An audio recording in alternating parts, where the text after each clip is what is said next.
Seminer on the Purloined letter. Und wenn es glückt, und wenn es sich siegt, so sind es Gedanken. My research has led me to the realization that the reputation of automatism wieder Hulang Wang 何語かわからないこの文字が has its basis in what I have called the insistence of the signifying chain. I have isolated this notion as a correlate of the existence, that is, of the eccentric place, in which we must necessarily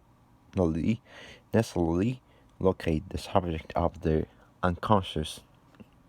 If we are to take Freud's discovery seriously, as we know it is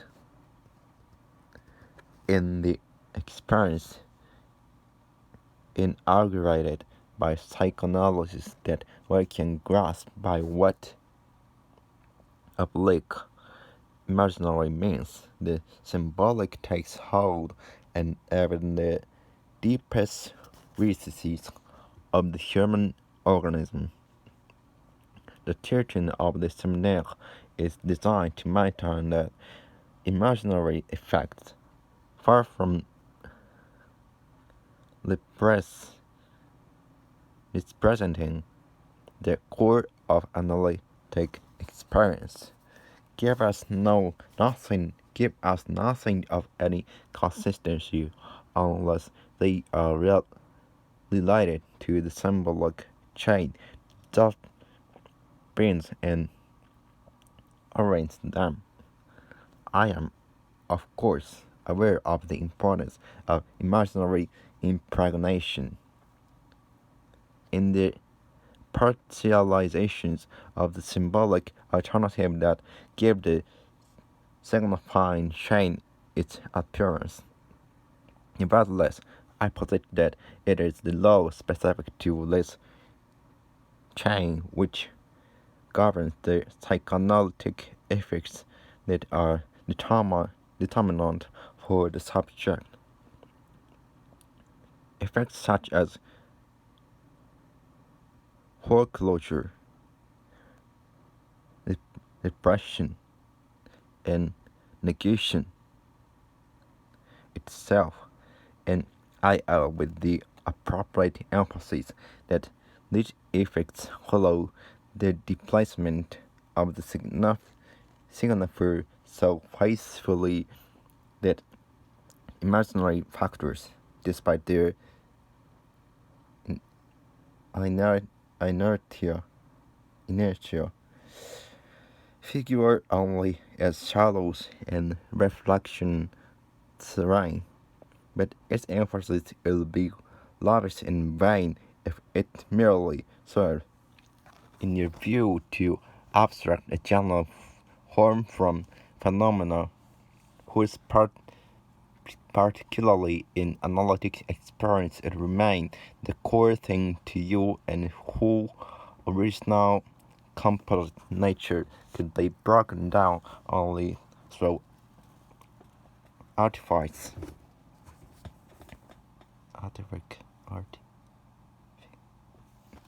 This is why I have decided to illustrate for you today a truth which may be drawn from the moment and height thought we have been studying, namely, that it is the symbolic order which is constitutive for the subject by demonstrating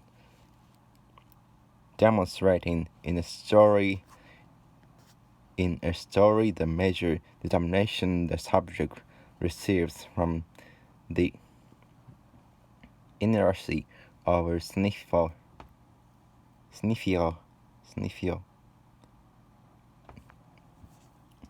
It is this truth, let us note, that makes the very existence of fiction possible. Thus the fable is as appropriate as any other story for shedding light on it, provided we were willing to put the fable's coherence to the test. With this proviso, a fable even has the advantage of manifesting symbolic necessity all more purely in that we might be inclined to believe it is governed by the arbitrary. This is why, without looking any further, I have taken my example from the very story in which we find the dialectic of the game of even or odd, from which we very recently gleaned something of importance. It is probably no accident that the story proved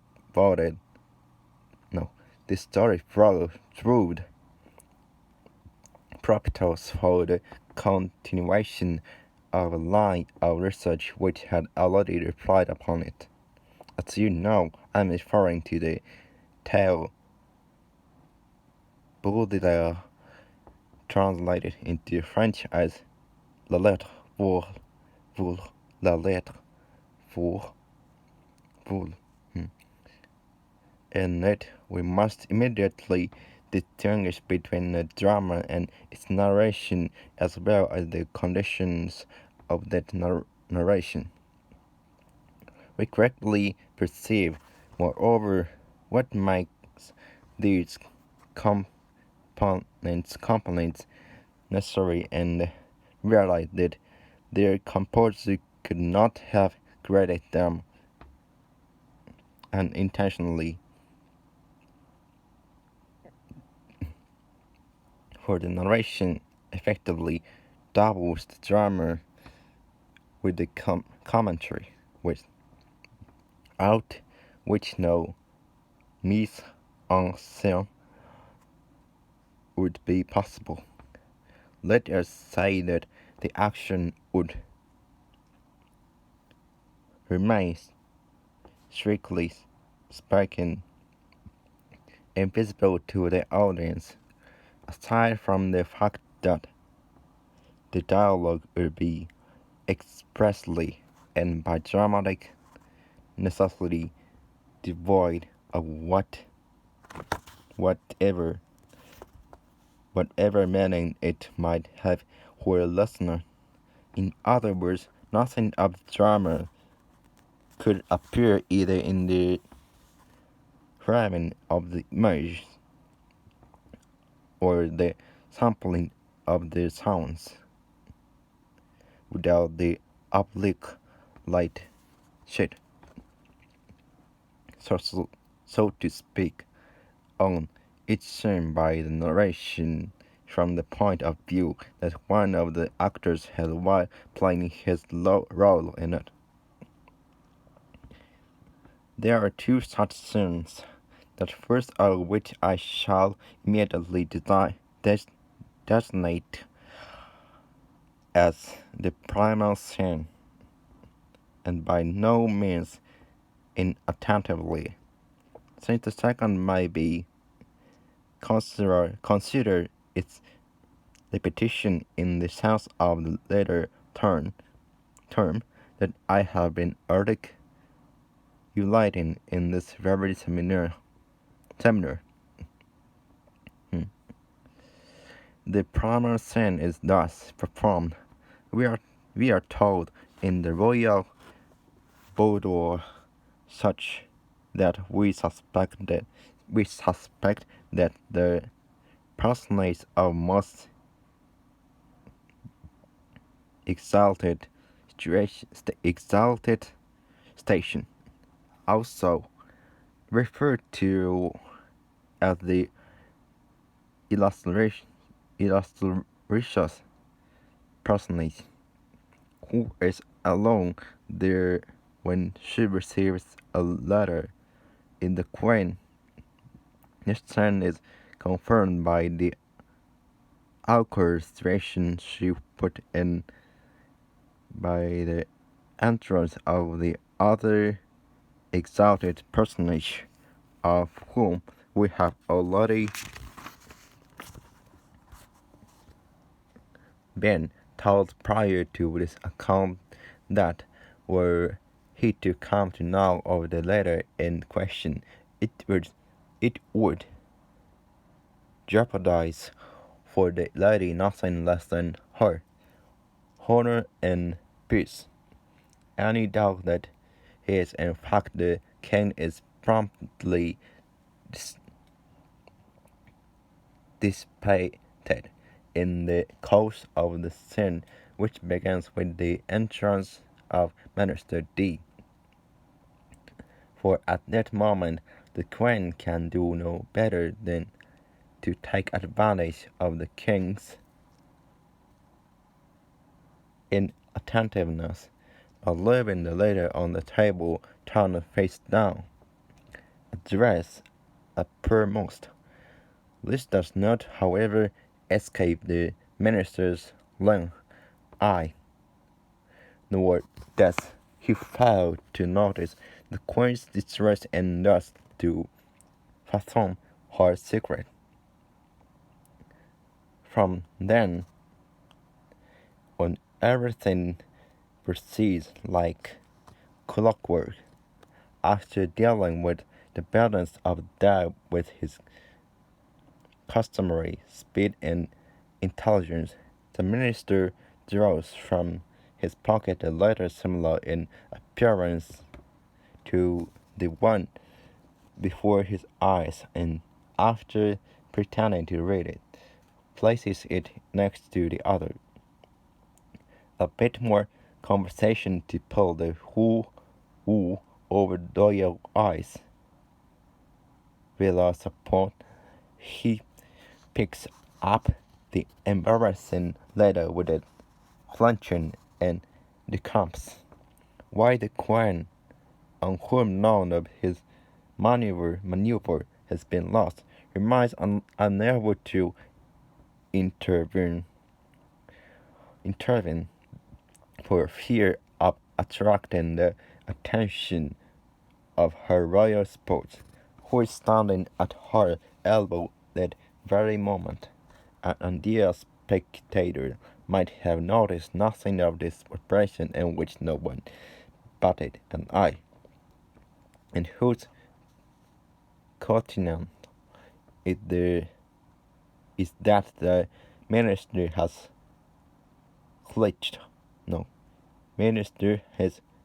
filched from the Queen her letter, and even more important, that the Queen knows that he now has it, and by no means innocently. A reminder that no analyst will neglect, trying as he is to remember everything having to do with the sniffer, even if he does not always know what to do with it.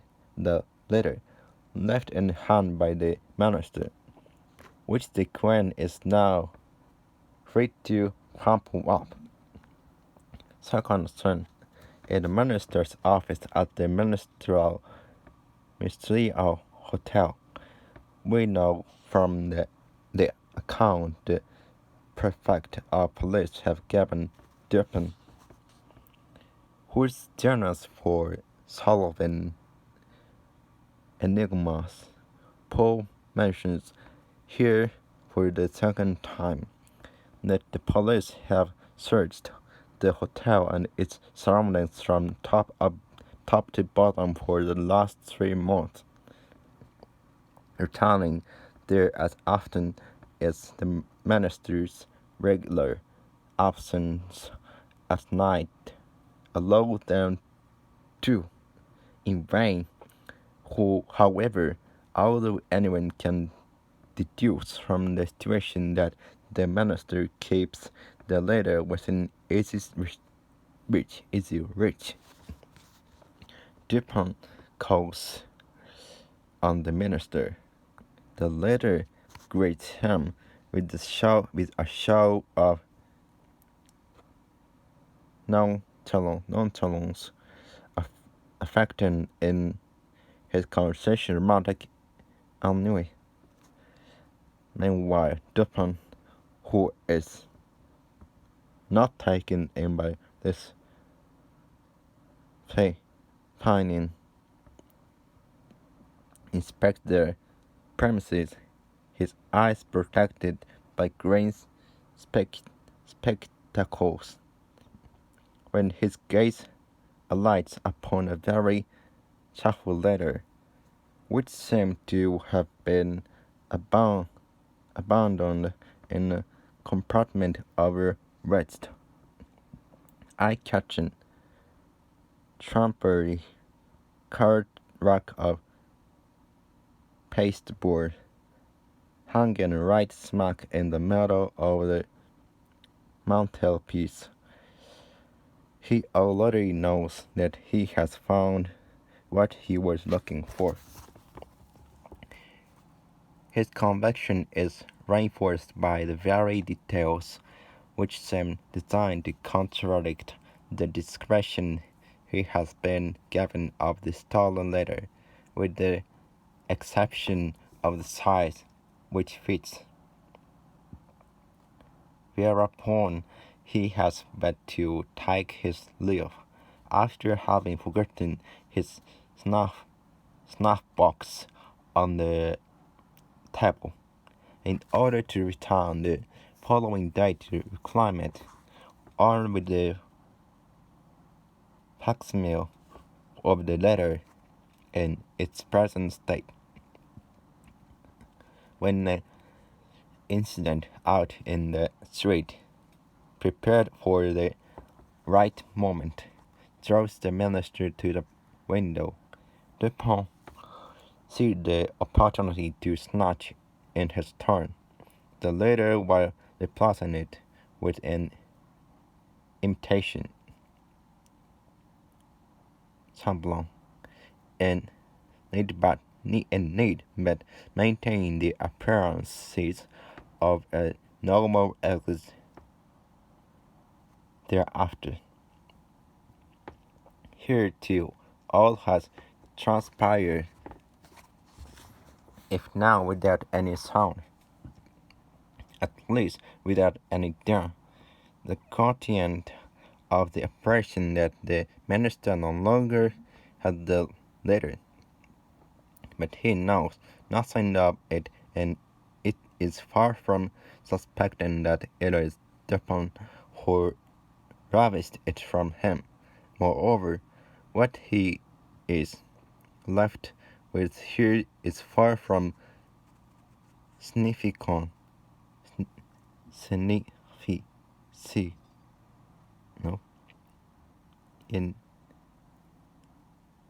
Insignificant, insignificant.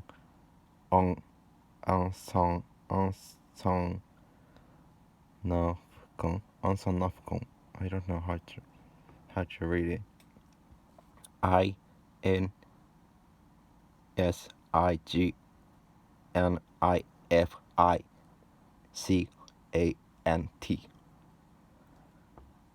INSIGNIFICANT. Insignificant. For what follows, I shall return later. I shall return later to what led Dupin to jot something down on his factitious letter. In any case, when the minister tries to make use of it, he will be able to read the following words, whose source Dupin tells us is Crébillon's Attrait, written so that he might recognize Dupin's hand.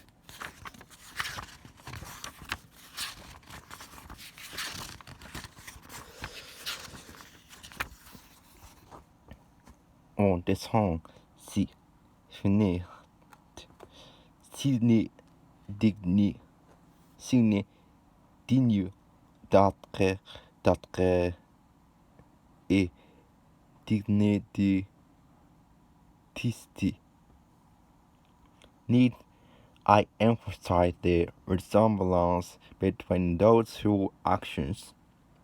Yes, for the similarity I have in mind is not made up of the simple union of traits chosen only in order to prepare. There are difference, and it would not suffice to retain the traits of his resemblance at the expense of the other for any truth whatsoever to resolve their form. It is rather the intersubjectively by which the two actions are motivated that I wish to highlight. As well as the three terms with that intersubjectively structures them. These terms derive their privileged status from the fact that they correspond both to the three logical moments, so which decision is precipitated, and to the three places which this decision assigns to the subject that it separates out. This decision is reached into the moment of a glance, where the maneuvers that follow, however stealthily that moment is prolonged in them, and nothing to it, no more than the deferral of the opportunity in the second scene disrupts the unity of that moment. This glance presupposes two others, which is assembled to provide a view of the opening left in their fallacious complementary anticipating their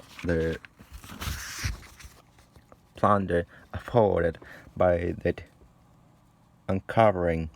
There are three moments, ordering three glances sustained by three subjects incarnated in each case by different people. The first is based on a glance that sees nothing, the king and then the police. The second is based on a glance which sees that the first sees nothing and stares itself into, thereby believing to the cover what it hides. The queen and then the minister. The third is based on a glance which sees that the first two glances live, that what must be hidden uncovered to whomever would see it, the minister and finally the poem. In order to get you to grasp in its unity, the intersubjective complex thus described, I willingly speak patronage for it in the technique legendary attributed to the ostrich when it seeks shelter from danger, for this technique might finally be qualified as political distributed as it is here among three parents. The second believing himself invisible because the first has his head stuck in the sand, all the while letting the third calmly pluck his beard, warning but enrich its reversal denomination by a letter, producing la politique de l'atelier de l'atelier the politique de l'atelier for this technique in itself to finally take on a new everlasting manner. Having thus established the intersubject module of the action that repeats, we must now indicate a repetition automatism in the sense that interests us in Freud's works.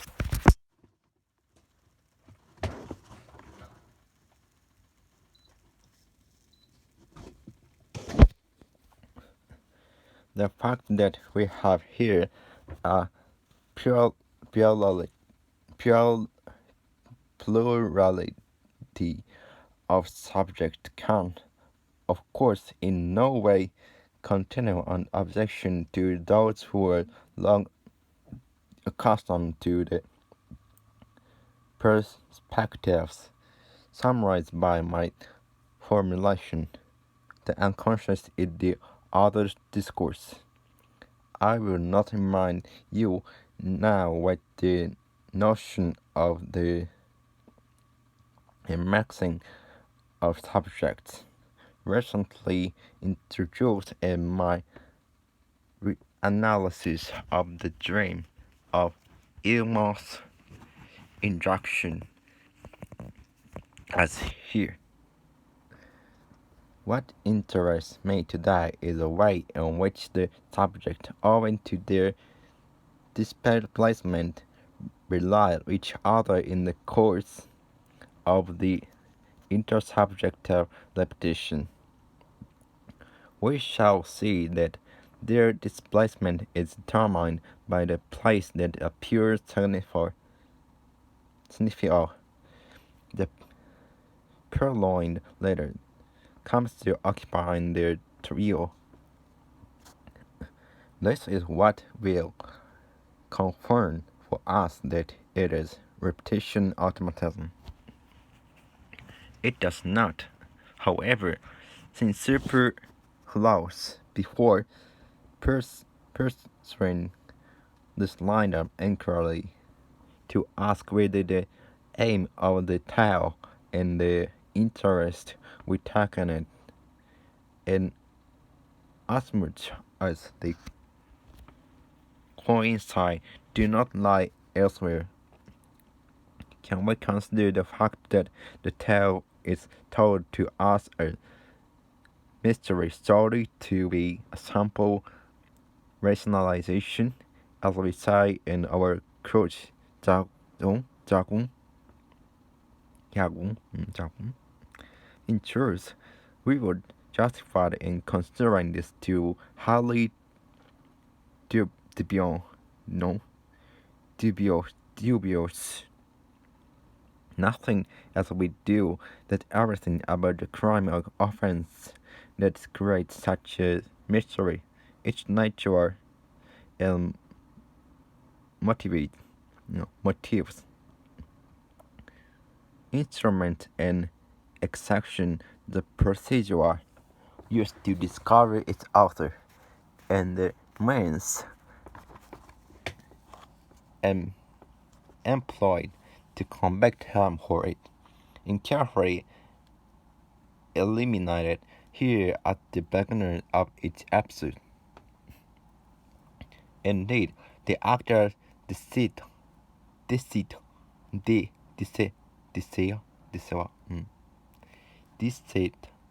act of deceit is as clearly known from the outset of the plotting of the culprit and its effects on his victim. The problem, as it exposed to us, is limited to the search for the deceitfully acquired object for the purpose of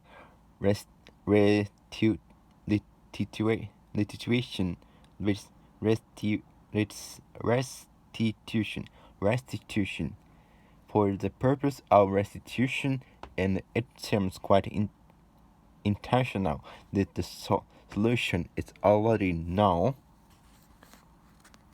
when it is explained to us. Is that how we are kept in suspense? However much credit we may give the conventions of our gender for arousing a specific interest in the reader, we should not forget that the Dupont-Tale, this being the second to come out, is a prototype. In that sense, it receives its genre only from the first. It is a little too early for the author to play on a convention. It would, however, be equally exciting to reduce the whole thing to a fable whose moral would be that, in order to shelter from inquisitive eyes, correspondence whose secrecy is sometimes necessary to conjugal peace, it suffices to leave the letters lying around on one's table, even if one turns them signifying face down, for that would be a lure which personally I would never recommend anyone try, let he disappointed as having trusted in it. Is there then no other mystery here than incompetence resulting in failure on the part of the prefect of police?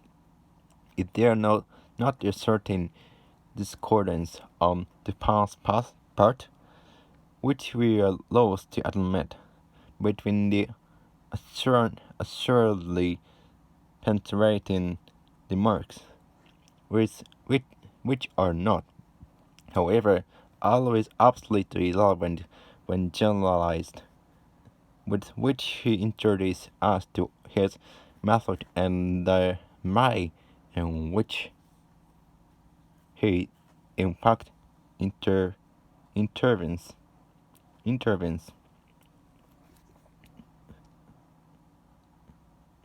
Where we do pursue a bit further our stance that we are being hoodwinked, we might soon begin to wonder whether, from the inaugural scene, which only the rank of the protagonist saves from degenerating into vaudeville, to the descent into ridicule that seemed to await the minister at the story conclusion. It is not, indeed, the fact that everyone is duped which gives us such pleasure here. I'd be all the more inclined to think so in that, along with my readers, I'd find anew here the definition I once gave, somewhere in passing, of the modern hero, represented by ridiculous feats in situations of confusion, but are ourselves not taken with the imposing bearing of the amateur detective, prototype of a new kind of braggart, as yet safe from the insipidity of our contemporary Superman. That was a joke, yet it makes us note, by way of contrast, so perfect a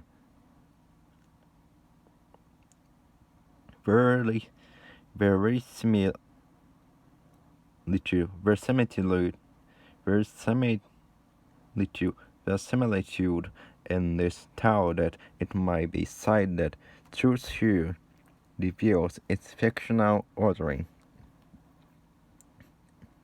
For this, certainly, the pathway along with the reason for this verisimilitude led us entering first into its procedure. We perceive, in effect, a new drama that I'd call complementary to the first, since the first was what is determined. Since the first was what is termed a silent drama, whereas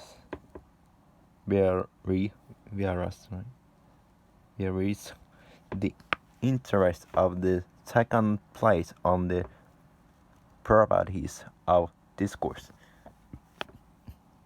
Indeed, while it is obvious that each of the two scenes of the real drama is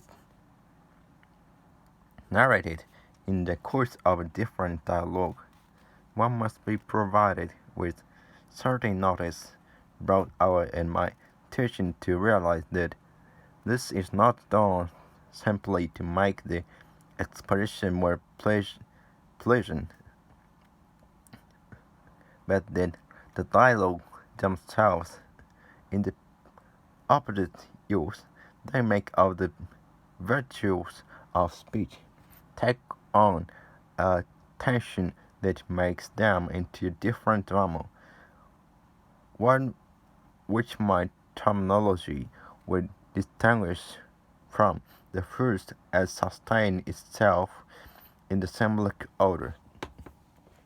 The first dialogue between the prefect of police and the pawn is played out as if it were between the deaf man and the one who hears. That is, it represents the veritable complexity of what is ordinarily simplified with the most confused of result in the notion of communication. This example demonstrates how communication can give the impression at which theorists too often stop, combined in its transmission but one meaning, as though the highly significant commentary into which he who hears integrates it could be considered neutralized because it is unperceived by he who does not hear. The fact remains that if we only retain the dialogue meaning as a report, its verisimilitude appears to depend on the guarantee of accuracy. But the report then turns out to be more fruitful than it seems, provided we demonstrate its procedure, as we shall see by confining our attention to the recounting of the first term.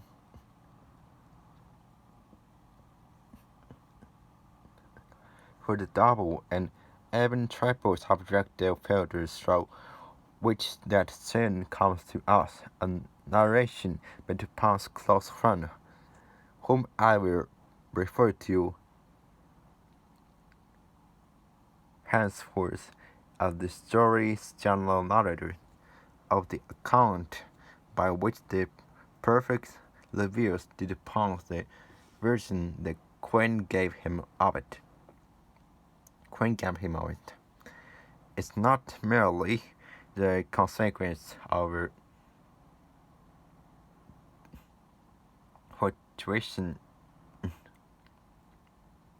for fortress fort fortress fortito's arrangement. I'm so tired. If indeed they're extremely too with the original narrative, it reduced precludes her altering any of the events. We would be want to believe that the prefect is authorized to lend her his voice here only owing to the lack of imagination, for which he holds, as it were, the patent.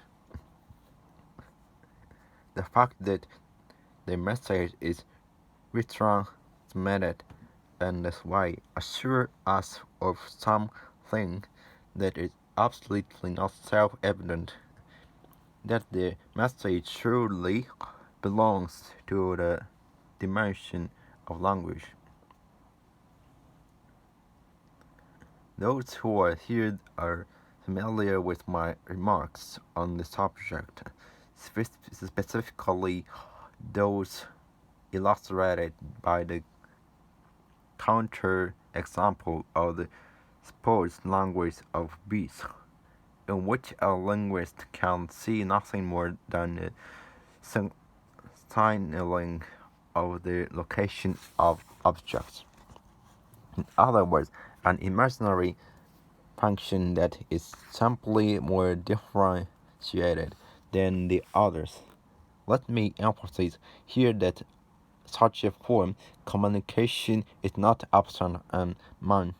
However, even sent, the natural forgiveness of objects may be for him due to the disintegration they undergo through his use of symbols.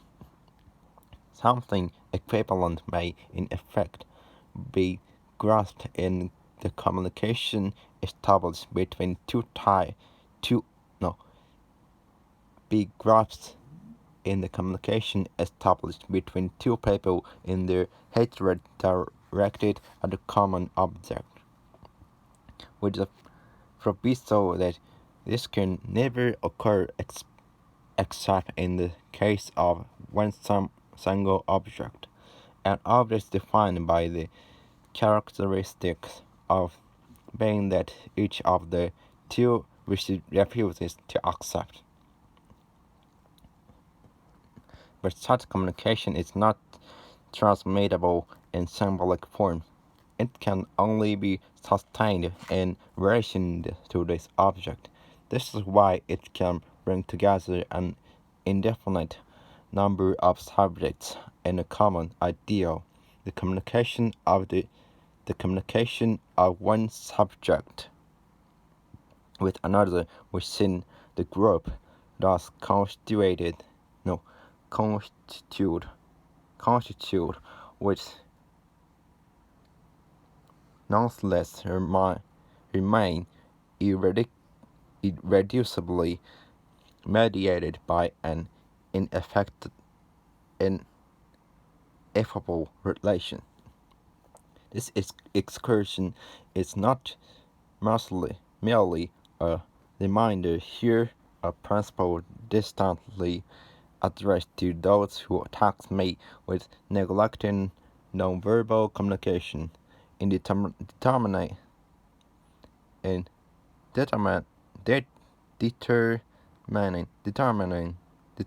the scope of what discourse repeats. It prepares the question of what symptom repeat. Thus, the indirect relation of the person classifies the dimension of language, and the general narrator by redoubling it, hypothetically as nothing to it. But this is not at all true of his role in the second dialogue, for the latter is opposed to the first like the pose and language that I have distinguished elsewhere and that are opposed to each other like word to speech, which is to say that we shift here from the field of accuracy to the register of truth. Now this register, I dare think I need not go back other. No, I dare think I need not go back over this. It's situated somewhere else altogether, at the very foundation of intersubjectively. It is situated where the subject can grasp nothing but the very subjectively that non-constitute, no, that constitute, constitute an other as an absolute. I shall confine my attention in order to indicate its place here to evoking the dialogue, which seems to me to warrant its attribution as Jewish joke due to the nakedness with which the relation between the sniffer and speech appears in the entreaty, which brings it to a head. Why are you lying to me? One character exclaim exasperatedly. Yes, why are you lying to me by saying you are going to crackle in order to make me believe you are going to Limburg, when in reality you are going to crackle? A similar question might be raised in our minds by the torrent of Aprios, heuristic, enigmas, paradoxes, and even quip presented to us as an introduction to Dupont's method if the fact that they were confided to us by it would be disciple. We did not add some virtue to them, owing to the act of delegation. Such is the unmistakable prestige of legacies. The witness faithfulness is the who pulled over the eyes of those who might criticize his testimony. What could be more convincing, moreover, than the gesture of turning one's card face up on the table? It is so convincing that we are momentarily persuaded that the prestige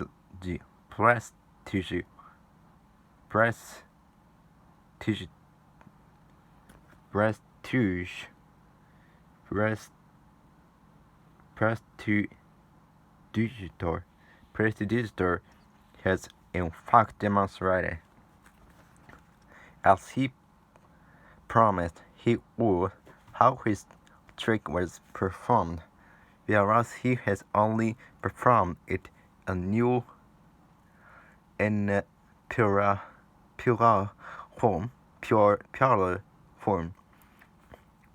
This moment makes us appreciate the supremacy of the signifier in the subject. This is how Dupont overrates when he starts with the story of the child prodigy who takes in all his classmates at the game of even or odd. with his trick of identifying with his opponent, concerning which I have shown that he cannot reach the first level of its mental elaboration, namely the notion of inter-subject alternation, without immediately being tripped up by the stop of its recurrence. This does not stop us from being treated in order to dazzle us to the names of La Louche, Foucault, La Bruyère, La Bruyère, Machiavelli, and Campanella, whose reputations now seem trivial compared to the child's prose. And then to Chamford, whose maxim that the odds are that every idea embraced by the public, every accepted convention, is foolish since it suits the greatest number, will indubitably satisfy all those who think they escape its law. That is precisely the greatest number. The fact that Dupont takes the French with dishonesty when they apply the word analysis to algebra has little chance of flattening our pride when, moreover, the freeing of that term for other ends implies nothing that should stop a psychoanalyst from considering himself in a position to arrest his rights to it. And off he goes, making philological remarks which should positively delight lovers of Latin, when he recalls without deigning to say any more about it, the ambitious ambition, ledition,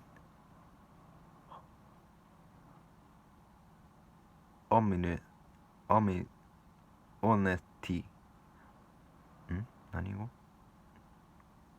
a set of honorable men, who among you would not take pleasure in remembering what these words meant to assiduous readers of Cicero and Lucretius.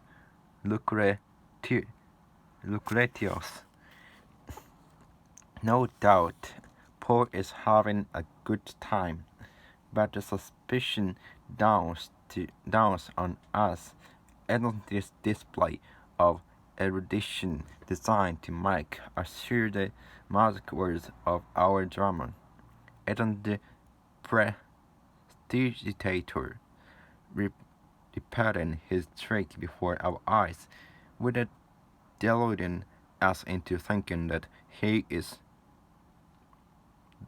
developing his secret to this time, but taking his gamble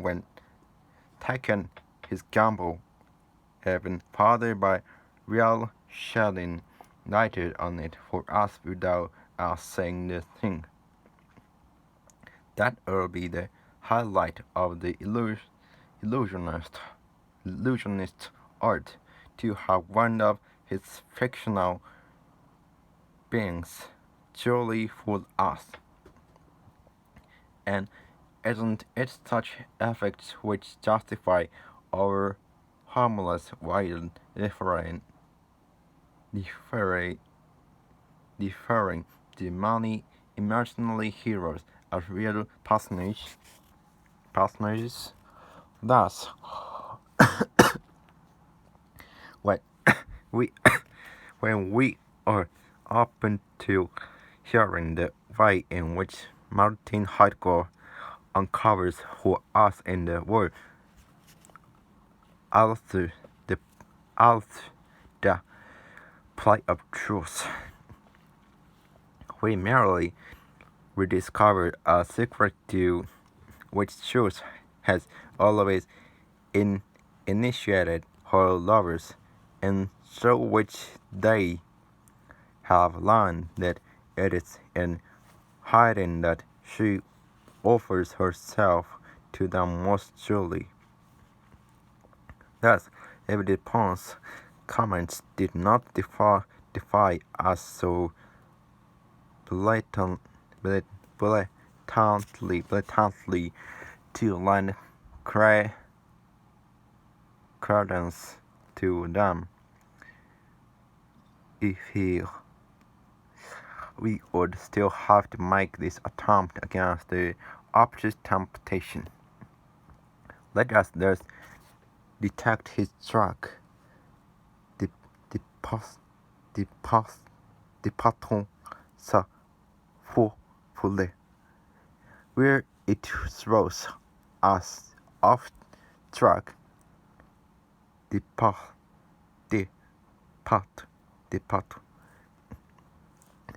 and first of all the criticism by which he explains the prefect's lack of success. We already saw its surface in those furtive gifts that perfect. In the first conversation with Pong paid no mind, finding in them only a pretext for hilarity.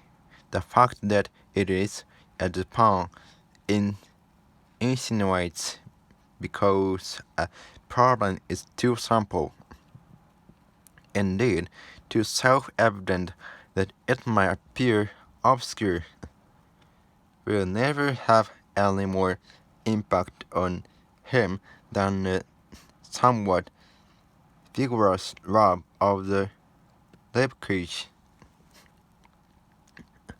Everything is done to make us believe he's an imbecile. This is powerfully articulated in the claim that he and his henchmen will never conceive of anything beyond what an ordinary rascal might imagine for hiding an object that is precisely the all too well-known series of extraordinary hiding places, running the gamut from hiding desks, drawers, to removable tabletops, from the institute upholstery of chairs to their hollowed out legs, and from the backside of the quick ceiling of ministers to the thickness of book bindings. This gives way to making fun of the perfect error when he deduces that because the minister is a poet, he is only one remove from a fool, an error. It is argued that simply consists out of this wholly negligible in the non-distribution medi, since it is far from following from the fact that all fools are poets. Yes, indeed, but we ourselves are left to Earth.